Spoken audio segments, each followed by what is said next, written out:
Whether you're printing documents for work or coloring book pages for kids or photos for posterity, there are a lot of reasons why you might want to keep a printer around, but they aren't always the easiest things to live with. So here's what we did.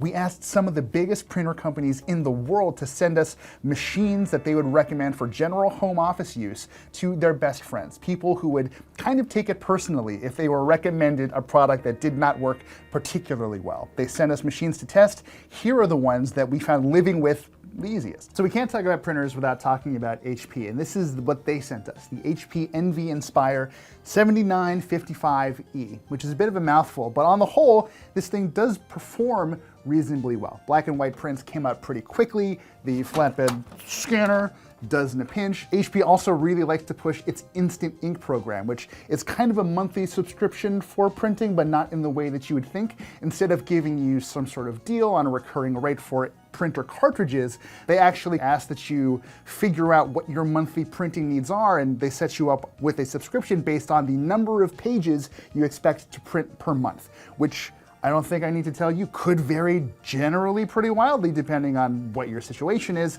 and I don't know that that feels great. And while this does the job honestly quite well, I don't like the scare tactics at play here. I don't like being pushed or recommended to get subscription services and features that don't really make sense for me because they take control of this product that I purchased away from me and back to HP. Okay, on to round two. This is what Canon recommended to us, the Canon PIXMA G3270. This is what they call a Megatank printer, which we'll get to in a sec.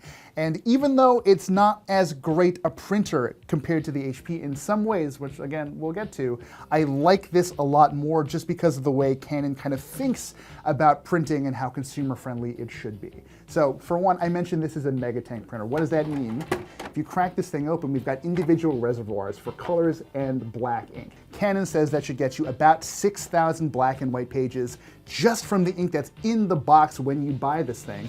If you're doing color prints, you're closer to 7,700. We obviously have not printed that much, so we'll continue to test this, but right off the bat, that's a better value if you're doing a lot of consistent printing over time. I also have to say, the software that you use to power this thing on your PC is quite a bit less in your face.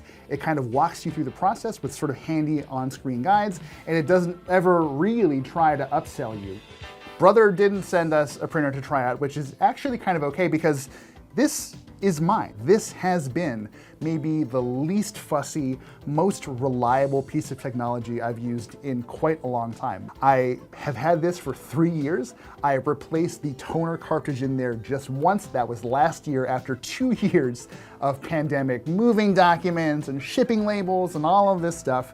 And it just works. Now, as much as I love this thing, and I strangely, truly do love this thing, I can't say it is for everyone. That's partially because this is a monochrome laser printer. It does one thing, it prints black and white pages very fast, and that is kind of it. So anything more ambitious than that you'd want to achieve with a printer in your life is simply a no-go for my brother here.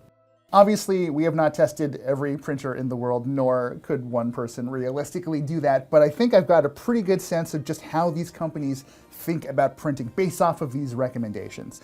Canon feels very consumer-friendly, setup is super simple, you don't really have to worry about it too much. And as for the brother, there is a reason these laser printers have a cult following on the internet. They are simple and reliable, and you don't have to change the toner all that often, and they just kind of work if you don't need a whole lot more than the occasional black or white print, which is pretty much all that I ever need.